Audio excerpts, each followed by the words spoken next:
Forget the past. অতীতের মতন স্বাস্থ্যসেবা বা কোনো কাজে কোনো কর্মকর্তারা নিয়োজিত থাকতে পারবেন না। আপনাকে প্রশ্ন করলে আরেক দিকটা আগিয়ে থাকেন। Why? Before the sunset of day after tomorrow you have to finish all the things, you have to sell out the things. যদি পাই আমরা অ্যাকশনে যাব। সোজাসুজি কথা, 3 মাস ধৈর্য ধরেছি। আমাদের প্রধানমন্ত্রী করেন, উনি পারেন। Yes he can. আমি সংসদে বলেছিলাম অনেকগুলি কাজের কথা বলে, yes mister Tarique Rahman can. এবং উনি এরই মধ্যে প্রমাণ করেছেন যে উনি পারেন। একটি বাজেট দিয়েছেন। আমি অর্থনীতির ছাত্র, সারা জীবন এই দেশের মানুষ জানে আমি ঢাকা বিশ্ববিদ্যালয়ের ছাত্র। I stood second in masters and honours. যে বাজেট একটা টাকার হিসাব নিকাশ no. Budget is a way out to save the people, to bring the welfare of the nation. আর এইবারের বাজেটে আমাদের নেতা জনাব তারেক রহমান সেই দিক নির্দেশনাই দিয়েছেন।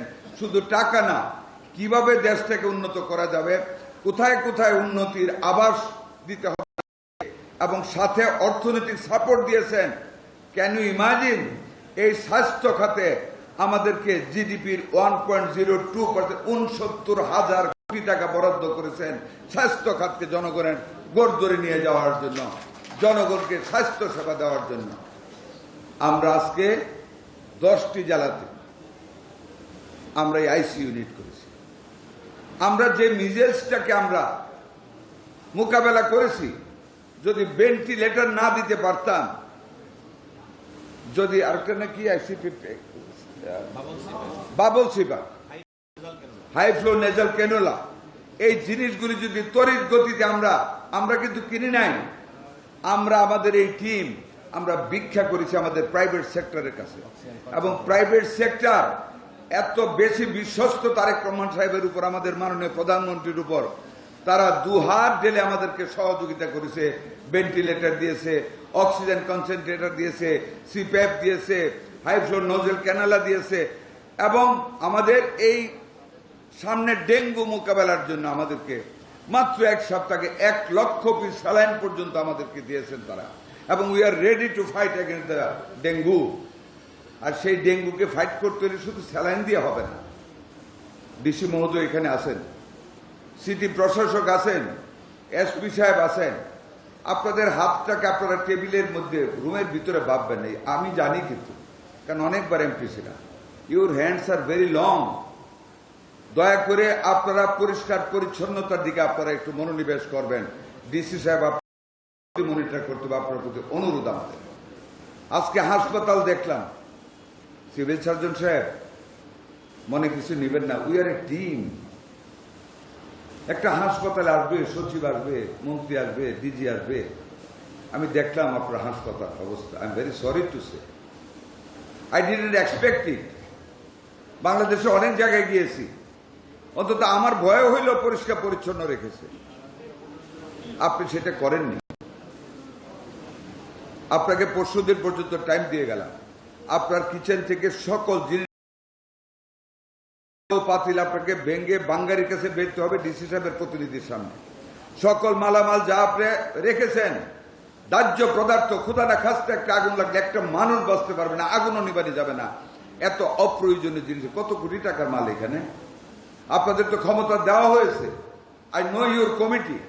আপনি in presence of the magistrate you can sell out all the unused things, যেগুলি থেকে ব্যাকটেরিয়া হচ্ছে, শ্বাসকষ্টের রোগীদের কষ্ট হবে, এগুলি জমিয়ে রেখেছেন। কালো পাতিল, এ তো মানুষ খায়। এইরকম পাতিল রাখে ঘরে মানুষ? আপনার বাসায় রাখবেন সিভিল সার্জন সাহেব? কেউ রাখবে এসব পাতিল? এগুলোর মধ্যে রান্না করে আমাদের মানুষদের খাওয়াবেন? হতে পারে তারা গরিব। I don't want to see that anymore. মাননীয় এমপি সাহেব, আপনি সভাপতি, আমি অনুরোধ করব ডিসি মহোদয়কে সামনে নিয়ে আগামী পরশুদিন বিকালে আপনি পাকঘর দেখবেন, বাথরুম দেখবেন, কন্ডেনসেশন দিয়ে দেবেন। Before the sunset of day after tomorrow you have to finish all the things, you have to sell out the things. যদি পাই আমরা অ্যাকশনে যাব। সোজাসুজি কথা, 3 মাস ধৈর্য ধরেছি। It's 4 years running you are serving here. আপনাকে প্রশ্ন করলে আরেক দিকটা আগিয়ে থাকেন। হোয়াই? আপনার জানতে হবে সবকিছু, দায়িত্ব পালন করতে হবে। Forget the past. অতীতের মতন স্বাস্থ্যসেবা বা কোনো কাজে কোনো কর্মকর্তারা নিয়োজিত থাকতে পারবেন না। Our Honorable Prime Minister, he wants to bring some changes. It's a government with a difference. এই গভর্নমেন্ট বরাবরের সরকারের মতো না, কাজে এই সরকারের সকল কর্মচারীরা নিজেদেরকে ভিন্নভাবে ভাবতে হবে, কাজ করতে হবে। আমাদের মাননীয় প্রধানমন্ত্রী 16.5 ঘন্টা কাজ করেন আমাদের সাথে অফিসে, বাসায় গিয়ে কাজ করেন রাত 1:30 2টা পর্যন্ত, সচিবালয়ে বসে অফিস করেন। What is the reason? প্রাসাদের মতন অফিস থাকতে why he sits in the secretary? আমাদেরকে উদ্বুদ্ধ করার জন্য, যাতে আমরা আমাদের দায়িত্বে আরো পবিত্র ভূমিকা পালন করি। Only for that. কাজে আপনাদেরকে ভাবতে হবে। We are a single family all over the country. 1971-এ যে সেন্টিমেন্ট নিয়ে আমরা সকল ধর্ম বর্ণের মানুষ আমরা যুদ্ধ করেছি, কতিপয় রাজাকার বাদ দিয়ে, ওই কতিপয় বেহেশতিদের বাদ দিয়ে আমরা যারা দুজকিরা যুদ্ধ করেছিলাম, আমাদেরকে আবার ইউনাইটেড হইতে হবে to build up the nation. এবং সেই হিসাবে আমাদের প্রত্যেককে প্রস্তুতি নিতে হবে। ভুল হয়েছে বা দেখি নাই, I don't like to hear all this nonsense answers. আমাদের মাননীয় প্রধানমন্ত্রী শুনতে চাবেন না। We want work, we mean work, we want to see the work completed by the efficient officers. That will be the reward for the officers. আজকে আমরা কষ্ট করে এখানে এসেছি দেখার জন্য, এটাকে কষ্ট মনে করি না। আমি আশা করব ডিসি সাহেব, এসপি সাহেব, আপনাদের নেতৃত্বে আমার মাননীয় এমপি সাহেব আছেন, আমাদের জেলা পরিষদের প্রশাসক আছেন, আমাদের সিটি বিএনপি নেতৃবৃন্দ আছেন, আমাদের নারায়ণগঞ্জ উন্নয়ন কর্তৃপক্ষের সভাপতি চেয়ারম্যান সাহেব আছেন, অনেক মূল্যবান আমাদের আরেক নেতা এখানে বসে আছেন। আপনারা মিলে নারায়ণগঞ্জ সিটিকে আগের নারায়ণগঞ্জে ফিরিয়ে নিতে হবে। আপনাদের জনসংখ্যার আধিক্য হেতু আমি জানি আপনাদের আরো হসপিটালের দরকার। আপনারা বলেছেন, শুনে গেলাম। আই মাস্ট, আমার সচিব ডিজিকে নিয়ে আমরা আমাদের মাননীয় প্রধানমন্ত্রীর কর্ণে এই আপনাদের দাবিকে উঠিয়ে ধরব ইনশাআল্লাহ। আমাদের মাননীয় প্রধানমন্ত্রী সারা দেশব্যাপী স্বাস্থ্যসেবা মানুষের কাছে নিশ্চিত করতে চান। আমি আমার সময় বেশিক্ষণ আর নষ্ট করতে চাই না, জাস্ট ওয়েট। আপনারা দেখেন জুলাইয়ের 1 তারিখের পরে আমরা স্বাস্থ্য মন্ত্রণালয়ে কি কি বৈপ্লবিক পরিবর্তন আনার জন্য পদক্ষেপ গ্রহণ করি ইনশাআল্লাহ। সারা বাংলাদেশে 2টা স্পেশালাইজড হাসপাতাল হবে শুধু মেয়েদের জন্য। 1500 বেড করে একটা হাসপাতাল হবে। 4টা জিনিস থাকবে, কিডনি অ্যানালাইসিস ডায়ালিসিস থাকবে, মেয়েদের ব্রেস্ট অ্যান্ড ইউটেরাস ক্যান্সারের ইউনিট থাকবে, ডেলিভারি থাকবে, জেনারেল হসপিটাল থাকবে, এবং 20টা হাসপাতাল হবে সারা বাংলাদেশে। 1000 বেড, 18টা, 2টা থাকবে মেয়েদের জন্য স্পেশাল। 5টা করে অ্যাম্বুলেন্স দেওয়া হবে, অত্যাধুনিক অ্যাম্বুলেন্স। 4টা হেলিকপ্টার আসবে এই প্রজেক্টে, এই হেলথ স্কিমে।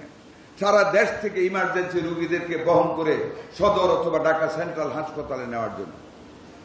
আমাদের মাননীয় প্রধানমন্ত্রী বৈপ্লবিক পরিবর্তনের চিন্তা করতেছেন স্বাস্থ্য সেক্টরে। মানুষের গোড় ধরে স্বাস্থ্য সেবাকে পৌঁছে দেওয়া হবে। যেটা আমাদের সচিব বলেছেন, 1 লক্ষ স্বাস্থ্যকর্মী নিয়োগ করবে, যার মধ্যে 80,000 হবে মহিলা। মিডওয়াইফার, কেয়ার গিভার, হেলথ অ্যাসিস্ট্যান্ট, যেই নামই দেই না কেন আমরা, ঘরে ঘরে কাজ করবে, ঘরে ঘরে স্ক্রিনিং হবে, মেশিন নিয়ে যাবে, ছেলেদের মেয়েদের স্বাস্থ্য পরীক্ষা করবে, ব্লাড প্রেশার দেখবে, ডায়াবেটিস দেখবে, আলট্রাসাউন্ড করবে।